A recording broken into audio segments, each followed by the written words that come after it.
Prieš 10 metų, 2013 vasario 1-ąją, nusileidau tuomet man nepažįstamoje Taivano saloje, kur net pusę metų dirbau Taivano nacionalinėme universitete. Per tą laiką parašiau melo ekonomiką apie Lietuvoje gajus ekonominius mitus, bet svarbiausia, labai daug sužinau apie tai, kaip vos per ketvirtį amžiaus 1949 metais viena iš labiausiai atsilikusių tolimųjų rytų valstybių, Kinijos Respublika, dar vadinama Taivanu, virto 15-ąją galingiausią pasaulio ekonomiką. Jeigu tuomet man kas nors būtų pasakęs, kad po 10-mečio Lietuva bus pirmoji ne tik Europos, bet ir viso pasaulio valstybė, su kuria Taivanas nuspręs pasidalinti didžiausių dabarties pasaulio turtų lustų technologijomis, tikrai nebūčiau patikėjusi. Kaip ir būtų buvę sunkokai įsivaizduoti, kad po gerų 8 metų kiekvienas taivanietis puikiai žinos, kur mano tėvynė. Vis dėlto tai įvyko. Praėjusią savaitę prie lapkritį 3,5 milijono JAV dolerių iš Taivano rizikos kapitalo fondo gavusios Lietuvos lazerių įmonės Litilit prisijungė dar 3. Šį kartą sutarta dėl 8 milijonų eurų paskolos ir 13,5 milijonų eurų investicijų.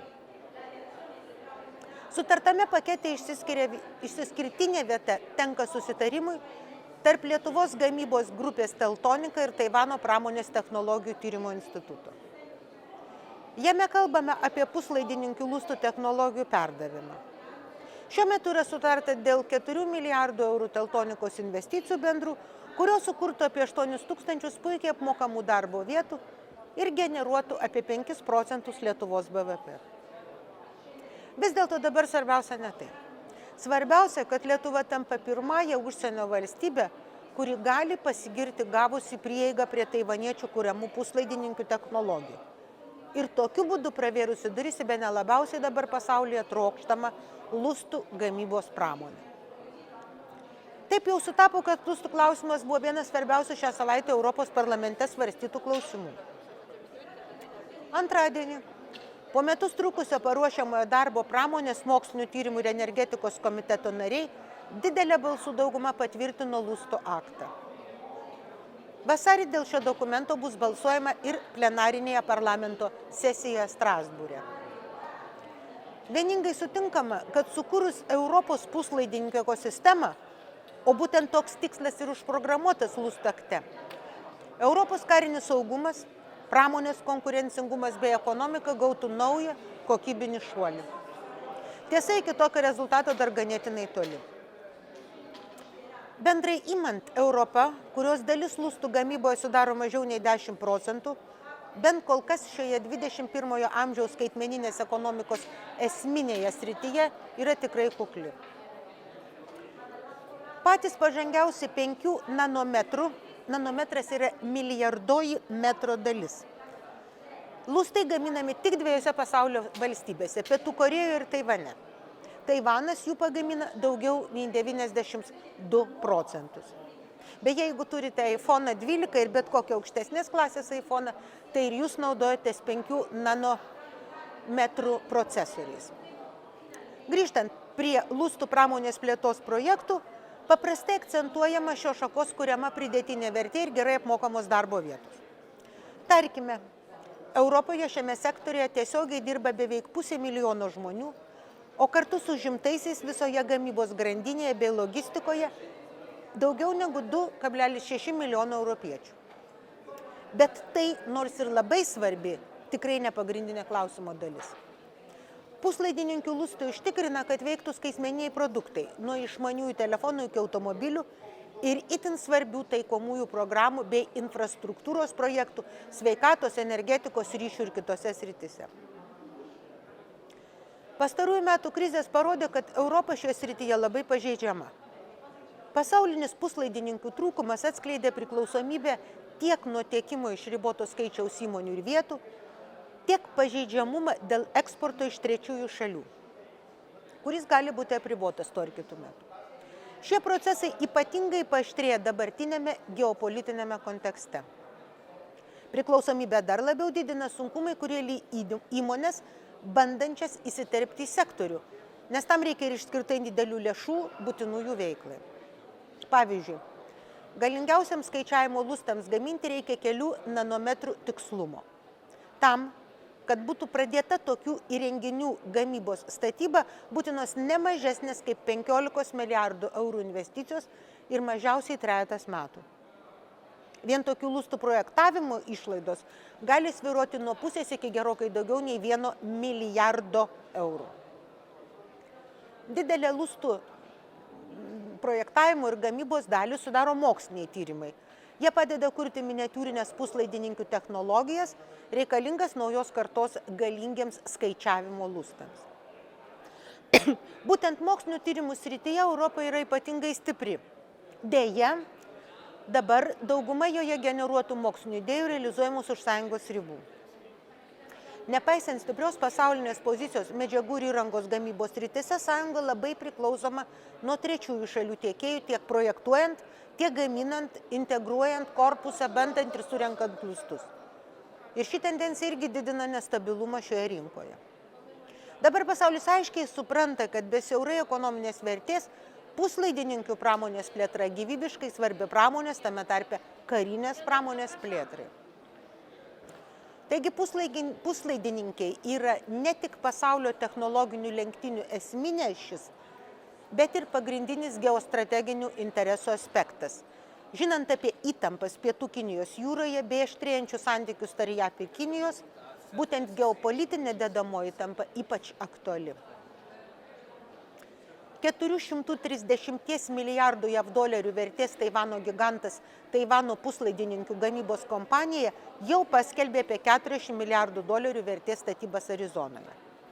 Šis žingsnis, kurį sveikino prezidentas Joe Bidenas, visuotinai siejama su JAV administracijos pasižadėjimu galimo karinio konflikto su Kinija atveju visokeriopai remti Taivaną.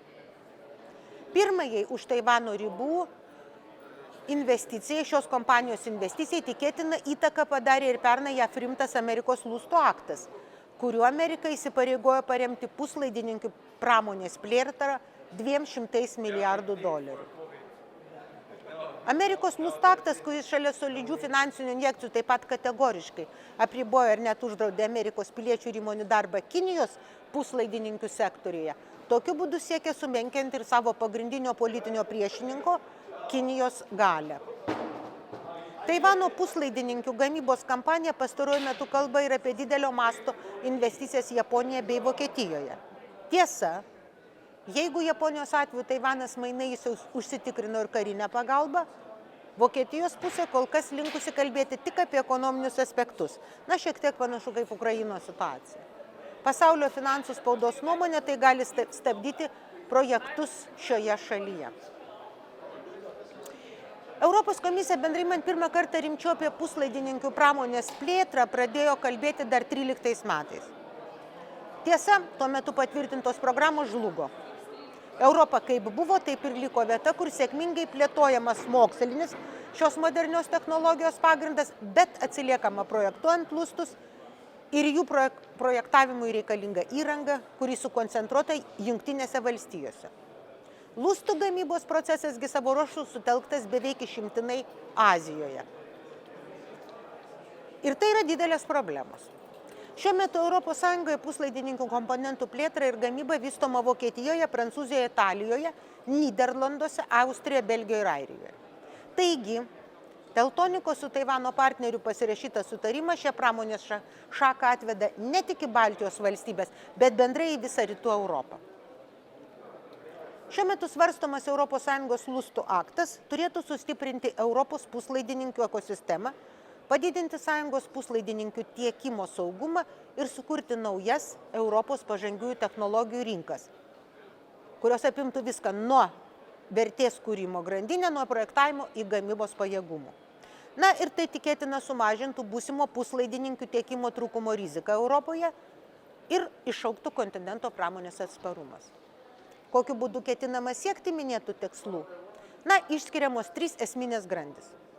Pirma, nustatoma, kad visoje sąjungoje bus remiamos didelio masto technologinių pajėgumų inovacijos.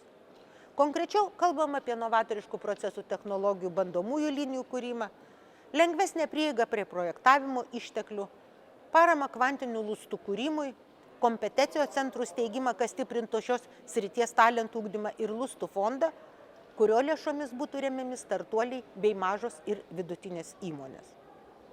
Antra, bus kuriama sistema, kuri garantuotų tiekimo saugumą pritraukiant investicijas ir didesnius gamybos pajėgumus.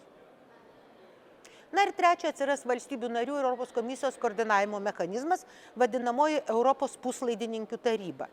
Ši institucija bus atsakinga už stebėseną, vertins puslaidininkių pasiūlą, žiūrės, kiek jų reikia, numatys galimą stygių, o reaguodama į tikėtinas krizes imsis specialiųjų priemonių. Grįžtant prie Lietuvos politikos, telieka stebėtis tuo, kaip tikrai išskirtinė Lietuvos pergalė labai įtemptoje pasaulinėje kovoje už vietą puslaidininkių gamybos rinkose bando menkinti kai kurių politinių partijų veikėjai. Sakyčiau, žodis gėda čia yra per mažai. Nesileidžiant į detalės, vis labiau akivaizdu, kad Lietuvos politikoje didėja takoskyra tarp dviejų politinių stovyklų. Viena grupė paskendusi praeitėje ir vis dar laksto gatvėmis, kaip jaunystėje tikėdamasi užsidirbti iš greitį viršijančių automobilių su vidaus degimo varikliais bei išmokų už dirvožemį ir gamtą neretai niokojančias žemdirbystės praktikas. Na, jūs suprantat, kalbu apie Skvernelį ir Karbauskį. Na ir visokia Širinskienė. Kitoje pusėje vizionieriai, kurie geba suvokti jau atėjusios skaitmeninio pasaulio ženklus ir taip bando stumti Lietuvą modernaus pasaulio link. Kova tarp šių dviejų pasaulio vaizdinių iš esmės ir lems Lietuvos ateitį, ypač jaunimo ateitį. Jums telieka pagalvoti, kokioje norėtumėte gyventi. Kaimyninė Rusija jau pasirinko, ar tikrai norite tokio kelio. Ir jie pasirinko gyventi praeityje.